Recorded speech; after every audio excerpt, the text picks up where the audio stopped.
Hi everyone, যদি আপনারও স্বপ্ন থাকে জীবনে একবার লাদাখ ঘুরে দেখার, কিন্তু কোথা থেকে শুরু করবেন, কতদিনের প্ল্যান করবেন, কোন কোন জায়গা ঘুরে দেখবেন বা কতটা বাজেট লাগবে, এসব নিয়ে যদি একটু হলেও দ্বিধায় থাকেন, তাহলে এই ভিডিওটি আপনার জন্য।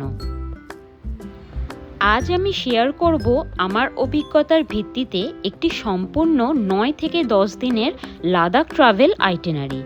কোন দিন কোথায় থাকবেন আর কিভাবে পুরো ট্রিপটা সুন্দরভাবে প্ল্যান করবেন, সব কিছুই সহজভাবে বলবো। তাহলে আর দেরি না করে চলুন শুরু করা যাক আমাদের স্বপ্নের লাদাখ যাত্রা। আমরা ফ্লাইটে করে লাদাখ গেছিলাম। তো আপনারা যদি ট্রেনে করে বা রোড ট্রিপ করেন লাদাখের, তাহলে কিন্তু এর সাথেই 4 থেকে 5 দিন আরও অ্যাড হয়ে যাবে। ডে 1-এ আমরা কলকাতা এয়ারপোর্ট থেকে সোজা চলে আসি দিল্লি এয়ারপোর্টে, এবং আমাদের কানেক্টিং ফ্লাইট থাকায় দিল্লি থেকে আমাদেরকে আবার ফ্লাইট চেঞ্জ করে চলে যেতে হয় লে এয়ারপোর্ট পর্যন্ত। দিল্লি থেকে লে ফ্লাইটে করে মোটামুটি 1.5 ঘন্টা মতন সময় লাগে, কিন্তু এই ফ্লাইটটা এতটাই অসাধারণ সুন্দর যে আপনারা বিশ্বাস করতে পারবেন না। আপনারা দেখতেই পাচ্ছেন যে ফ্লাইট থেকে এত সুন্দর পুরো একদম হিমালয়ার পুরো ভিউ দেখা যাচ্ছে, আর তার সাথে একদম বরফে ঢাকা, এমনকি আমরা অন্নপূর্ণা, এভারেস্ট সব কিছু আমরা দেখতে পেয়ে গেছিলাম। লে এয়ারপোর্ট থেকে নেমেই দেখি আমাদের ড্রাইভার দাদা আমাদেরকে কল করছেন। উনি এয়ারপোর্টের বাইরে ট্যাক্সি স্ট্যান্ডে দাঁড়িয়েছিলেন। আমরা আমাদের এই ট্রিপের জন্য গাড়ি আগে থেকেই বুক করে রেখেছিলাম, কারণ এখানে এসে গাড়ি বুক করাটা একটু ঝামেলার ব্যাপার, আর সেক্ষেত্রে দামটাও একটু বেশি হতে পারে। তো তাই জন্যে আগে থেকে গাড়ি বুক করে রাখাটা অনেক বেটার। তো ড্রাইভারের নাম্বার আমি ডেসক্রিপশন বক্সে মেনশন করে দেবো, আপনারা কন্ট্যাক্ট করে নিতে পারেন। এয়ারপোর্ট থেকে বেরিয়ে ডিরেক্ট আমরা হোটেলে চলে এলাম, এবং তারপর হোটেলে লাঞ্চ সেরে আমরা হোটেলেই ছিলাম, দুপুরবেলাটা রেস্ট নিচ্ছিলাম। আর এর রিজন হচ্ছে যে লে একটা হাই অল্টিটিউড জায়গা, আর যেহেতু আমরা কলকাতা থেকে ডিরেক্ট লেতে এসেছিলাম, তাই অ্যাক্লামাটাইজের জন্য আমাদের কিছুটা টাইম দরকার ছিল। কারণ এই টাইমে যদি আমরা বাইরে যেতাম তাহলে আমাদের শরীর খারাপ, এএমএসের প্রবলেম হতো বেসিক্যালি। সো ফার্স্ট দিন লেতে কিন্তু একদম রুমে থেকে অ্যাক্লামাটাইজ করাটাই কিন্তু বুদ্ধিমানের কাজ হবে। ডে 2-তে আমাদের প্ল্যান আছে আমরা লে সিটি এক্সপ্লোর করব। তো প্রথমেই চলে এলাম লে প্যালেসে। লে প্যালেস এখানকার খুবই ফেমাস একটা জায়গা। ডে 2-তে আপনারা যদি সকাল 8টার মধ্যে বেরিয়ে পড়তে পারেন হোটেল থেকে, তাহলে খুব ভালোভাবে সব জায়গাগুলো কভার করে নিতে পারবেন, লে সিটি এবং তার আশেপাশের জায়গাগুলি। লে প্যালেস হলো এখানকার টপ ট্যুরিস্ট অ্যাট্রাকশন। তো এই জায়গায় অবশ্যই আপনারা আসতেই হবে আপনাদেরকে, আর এই জায়গাটা পুরো এক্সপ্লোর করতে কিন্তু 2 ঘন্টা মতন সময় লেগে যাবে। লে প্যালেসের পরেই চলে আসুন শান্তিস্তূপা। এই জায়গাটাও কিন্তু এখানকার খুবই ফেমাস একটা ট্যুরিস্ট অ্যাট্রাকশন। শান্তিস্তূপা থেকে বেরিয়ে আমাদের থার্ড ডেস্টিনেশন হচ্ছে ম্যাগনেটিক হিল। তো এই জায়গাটা লে সিটি থেকে 30 কিলোমিটার দূরে রয়েছে। এই জায়গাটার বিশেষত্ব হচ্ছে এখানে নাকি কিছু একটা ম্যাগনেটিক ব্যাপার রয়েছে, যার জন্য এখানে গাড়ি বন্ধ করে দিলেও নিজে থেকেই গাড়ি চলতে থাকে। তো এই জায়গাটা খুবই ফেমাস ট্যুরিস্টদের জন্য। নেক্সট আমাদের ডেস্টিনেশন সঙ্গম ভিউ পয়েন্ট। এই জায়গাটা খুবই ফেমাস, কারণ এইখানে ইন্ডাস রিভার আর জান্সকার রিভার দুটো নদী একসাথে মিলিত হচ্ছে। আপনারা দেখতেই পাচ্ছেন দুটো রিভারের আলাদা আলাদা কালার। এরপর আমরা চলে এলাম ঠিকসে মনাস্ট্রি। তো এটা লাদাখের সবথেকে বড় মনাস্ট্রি, আর আপনাদের বললে হয়তো বিশ্বাস করবেন না, এই মনাস্ট্রিটা ভীষণ সুন্দর, আর একটা অন্যরকম এনার্জি আমি পেয়েছি এই মনাস্ট্রিতে। তো অবশ্যই এখানে আসা একদম কম্পালসারি। লে সিটি ট্যুর কমপ্লিট করে আপনারা সন্ধ্যের টাইমে চলে আসুন লে মল রোডে। তো এই মল রোডটা মোটামুটি বড়ই, মানে মানালির মল রোডের মতন বেশি বড় না, কিন্তু তাও মোটামুটি এখানে অনেক ধরনের জিনিস পাওয়া যায়। আর যেহেতু চারিদিকে পাহাড়ে ঘেরা, তাই এই জায়গাটা একটা অন্যরকম অনুভূতি আপনাদেরকে অবশ্যই দেবে। ডে 3তে সকাল সকাল হোটেল থেকে চেক আউট করে লে শহর ছেড়ে আমরা বেরিয়ে পড়লাম নুব্রা ভ্যালির উদ্দেশ্যে। লে থেকে নুব্রা ভ্যালির এই যাত্রাটা কিন্তু খুবই সুন্দর, কারণ এর মধ্যে কিন্তু পড়ে যাচ্ছে খারদুংলা পাস। তো আমরা খারদুংলা পাস হয়েই কিন্তু নুব্রা ভ্যালির দিকে যাব। আর খারদুংলা পাস পুরো জায়গাটাই বরফে ঢাকা থাকে। তো এই জায়গাটা খুবই সুন্দর। খারদুংলা পাস ঘুরে লাদাখের সুন্দর সুন্দর ল্যান্ডস্কেপ আর প্রাকৃতিক সৌন্দর্য উপভোগ করতে করতে আমরা এগিয়ে চললাম নুব্রা ভ্যালির দিকে। নুব্রা ভ্যালি যাওয়ার পথে কিছু কিছু জায়গা আছে যেখানে আপনাদেরকে অবশ্যই দাঁড়াতে হবে, কারণ জায়গাগুলো এতটাই সুন্দর। নুব্রা ভ্যালির কিছুটা আগেই পড়বে খালসার। তো খালসারে অনেক সুন্দর সুন্দর ক্যাফে এখানে রয়েছে। তো এখানেই আমরা দাঁড়িয়ে লাঞ্চ সেরে তারপর বেরিয়ে পড়ব। নুব্রা ভ্যালিতে রয়েছে এখানকার এটিভি স্পোর্টস। তো এই স্পোর্টসটা অবশ্যই আপনারা ট্রাই করবেন, আমিও করেছিলাম, তো খুবই ভালো লেগেছিল। নুব্রা ভ্যালিতে এটিভি রাইডসের এই স্পোর্টসটা কিন্তু করা একদম মাস্ট। নুব্রা ভ্যালিতে দুটো জায়গা রয়েছে, একটি হচ্ছে ডিস্ট্রিক্ট আর একটি হুন্ডার। তো এই দুটো জায়গাতেই আপনারা স্টে করতে পারবেন। আমরা স্টে করেছিলাম হুন্ডারে। হুন্ডারে পৌঁছানোর আগে পড়বে ডিস্ট্রিক্ট মনাস্ট্রি। এই মনাস্ট্রিটা অনেক বড় আর অনেক উঁচু জায়গায় অবস্থিত। আর এখান থেকে কিন্তু পুরো নুব্রা ভ্যালির ভিউটা আপনারা দেখতে পাবেন। অসাধারণ জায়গা, এখানে আসা একদম মাস্ট। ডিস্ট্রিক্ট মনাস্ট্রি থেকে সোজা চলে গেলাম হুন্ডারের স্যান্ড ডিউন্সে। এই জায়গাতে কিন্তু আপনারা পেয়ে যাবেন উট। এখানে কিন্তু আপনারা উটের সাওয়ারি করতে পারবেন। আর এখানে কিন্তু পুরো মনে হবে যেন পাহাড় আর মরুভূমির মাঝখান দিয়ে আপনারা যাচ্ছেন। হুন্ডারের এই স্যান্ড ডিউন্সটা কিন্তু এখানকার 1 নম্বর অ্যাট্রাকশন। প্রত্যেকটা সাইট সিন কমপ্লিট করে আমরা ফাইনালি পৌঁছালাম আমাদের হোটেলে। তো এই হোটেলটা কিন্তু খুবই সুন্দর, আর এমন একটি জায়গায় হোটেলটা রয়েছে হুন্ডারে, যেখান থেকে কিছুটা হেঁটে গেলেই কিন্তু অসাধারণ সুন্দর একটা জায়গা আমরা পেয়ে গেলাম।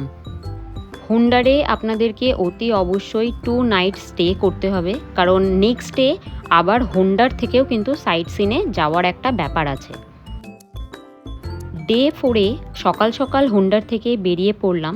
আজকে আমাদের সাইট সিনে আছে সিয়াচেন বেস ক্যাম্প, এবং তার সাথেই আরও একটা মনাস্ট্রি এবং আরও একটি জায়গা আছে।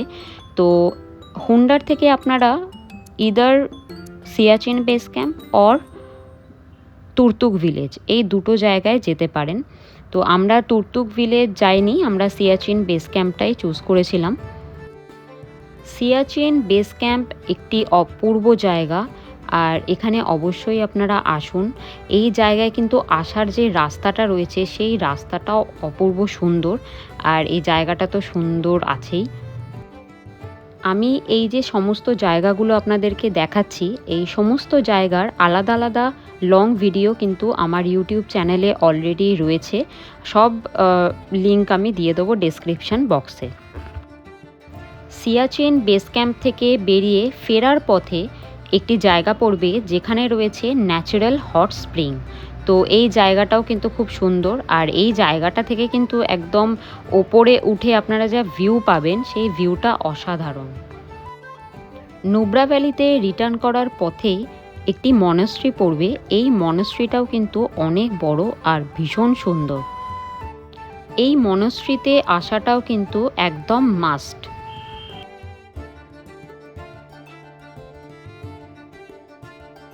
নুব্রা ভ্যালি হলো লাদাখের একটি অসাধারণ জায়গা। দেখুন, আমরা রিটার্নের পথেই পেয়ে গেলাম একদম বালির ঝড়, কারণ এখানে রয়েছে স্যান্ড, মরুভূমি। তো মরুভূমি পাহাড় সব মিশিয়ে কিন্তু এই জায়গাটা একদম অন্যরকম।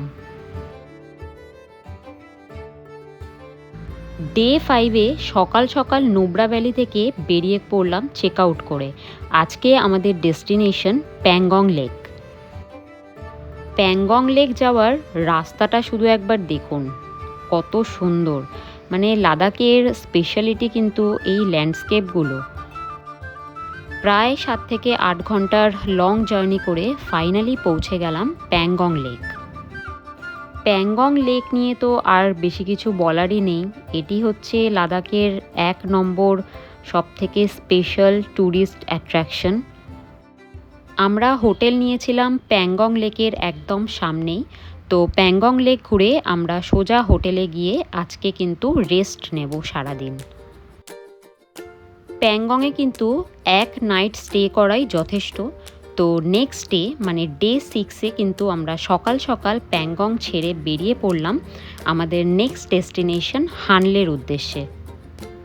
আপনারা দেখতেই পাচ্ছেন জায়গা যেরকম চেঞ্জ করছি, এখানকার কিন্তু ল্যান্ডস্কেপগুলো চেঞ্জ হচ্ছে আস্তে আস্তে। অনেকের হাতেই সময় কম থাকার জন্য 5 থেকে 6 দিনের প্ল্যান করতে চান। তো সেক্ষেত্রে আপনারা কিন্তু প্যাংগং লেক থেকে সোজা লের দিকে চলে যেতে পারেন। লাদাখের এই ছোট্ট গ্রাম হানলে, এই জায়গাটার কিন্তু একটি বিশেষত্ব রয়েছে। সেটা হচ্ছে এই হানলেতেই রয়েছে ইন্ডিয়ার সবথেকে হাইয়েস্ট অবজারভেটরি সেন্টার। আর এখানে কিন্তু বছরের বেশিরভাগ সময়েই স্কাই একদম ক্লিয়ার থাকে। তাই জন্যে এখানে যারা স্টার গেজার আছেন ওনারা এখানে আসতে খুব পছন্দ করেন। আর আপনারা মিল্কি ওয়ে গ্যালাক্সিও কিন্তু খুব ভালোভাবে খালি চোখে এখান থেকে দেখতে পাবেন। হোমস্টেতে লাগেজ রেখেই কিন্তু আমরা সঙ্গে সঙ্গে চলে এলাম এখানকার অবজারভেটরি সেন্টার দেখতে। এই অবজারভেটরি সেন্টারে কিন্তু দেখতে পেয়ে গেলাম গামা রে টেলিস্কোপ। এই টেলিস্কোপের দ্বারাই কিন্তু আমাদের বৈজ্ঞানিকরা বিভিন্ন রকম স্টার এবং গ্যালাক্সির আবিষ্কার করেন। হোমস্টেতে ফিরে আমরা আজকের দিনটা রেস্ট নিলাম। আর রাতের বেলা কিন্তু খুব সুন্দর স্টার গেজিংও করলাম এবং তার সাথে সুন্দর মিল্কি ওয়ে গ্যালাক্সিও আমরা দেখতে পেয়েছিলাম। সেই ছবিটা আমি এখানে দিয়ে দিচ্ছি। হানলেতে আমরা 2 নাইট স্টে করেছি। আর নেক্সট ডে মানে ডে 7-এ আমরা হানলে থেকে বেরিয়ে পড়লাম উমলিংলা পাস যাওয়ার উদ্দেশ্যে। হানলে থেকে উমলিংলার ডিস্টেন্স কিন্তু অনেকটাই, আর এটা কিন্তু সারাদিনের প্ল্যান। তাই উমলিংলা পাস ঘুরে আমরা বিকেলের দিকে পৌঁছাবো আমাদের হানলের হোমস্টেতে। উমলিংলা পাস হলো ওয়ার্ল্ডের হাইয়েস্ট মোটরেবল রোড। আগে ছিল খারদুংলা পাস, এখন হয়েছে উমলিংলা পাস। আর এখানেই রয়েছে ওয়ার্ল্ডের হাইয়েস্ট অক্সিজেন ক্যাফে। ডে 8-এ সকাল সকাল আমরা হানলের হোমস্টে থেকে চেক আউট করে বেরিয়ে পড়লাম আমাদের নেক্সট ডেস্টিনেশন সোমরিরির উদ্দেশ্যে। হানলে থেকে সোমরিরি যাওয়ার পথেই কিন্তু পড়বে পুগা ভ্যালি। তো এই জায়গায় আসা কিন্তু অতি আবশ্যক দরকার, কারণ দেখতেই পাচ্ছেন জায়গাটা একদম ইউনিক। এখানকার যে মাটি রয়েছে সেই মাটিটা মানে ধরনটাই একদম আলাদা, কিছু কিছু জায়গায় একদম উঠে আছে। তো এই জায়গাটায় মাস্ট আসতে হবে। সোমরিরি যাওয়ার আগেই একটা লেক আমাদের চোখে পড়েছে, যেটা একদম ফ্রোজেন। আপনারা দেখতেই পাচ্ছেন কত সুন্দর, সামনে পাহাড়টাও বরফে ঢাকা একদম, আর লেকটাও একদম ফ্রোজেন। চলে এসেছি সোমরিরি। আর সামনে থেকে রাস্তা এত সুন্দর, আর এই যে পাশেই এত সুন্দর লেক। এই লেকটার নামই হচ্ছে সোমরিরি লেক। কত সুন্দর দেখুন, পুরো লেকটা ফ্রোজেন, হালকা হালকা কিছু জায়গায় একটু জলও দেখতে পাচ্ছি। আর পুরো লেকটাই কিন্তু একদম ব্লু। সোমরিরি জায়গাটা কিন্তু একটি অসাধারণ জায়গা। এই জায়গায় না আসলে কিন্তু অনেক কিছু মিস করতে হবে।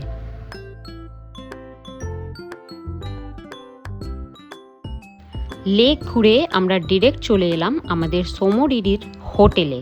তো এই হোটেলটা দেখতেই পাচ্ছেন রুমটা কতটা সুন্দর। আর রুম ডিটেলস সহ সমস্ত কিছু আমার ভিডিওতে অলরেডি দেওয়া আছে। রুম থেকে কিন্তু খুব সুন্দর লেকের ভিউও আমরা পেয়ে যাচ্ছি। সোমরিরিতে আমরা একদিনই থাকছি, তো আজকের দিনটা আমরা পুরোটাই হোমস্টেতে রেস্ট নেব। আজকে আমাদের ট্রিপের লাস্ট ডে, অর্থাৎ ডে 9। তো ডে 9-এ আমরা সোমরিরি থেকে সকালবেলা চেক আউট করে বেরিয়ে পড়লাম লের উদ্দেশ্যে। সোমরিরি থেকে লের রাস্তাটাও কিন্তু প্রচণ্ড সুন্দর। আপনারা যদি চান তাহলে কিন্তু ডে 9-এ রাতের ফ্লাইটে করে আপনারা বাড়িতে ফিরতে পারেন। এবার আসি বাজেটে।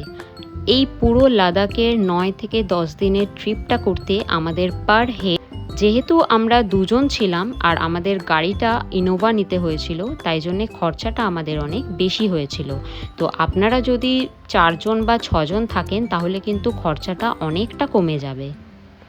আমরা আজকের রাতটা লেতেই স্টে করব এবং কালকে সকালে বেরিয়ে পড়ব বাড়ির উদ্দেশ্যে। তো আমার এই ভিডিওটা এই পর্যন্তই রাখলাম। আর আপনাদের যদি ভালো লেগে থাকে তাহলে লাইক আর কমেন্ট করে দেবেন অবশ্যই। দেখা হচ্ছে নেক্সট ভিডিওতে। By everyone.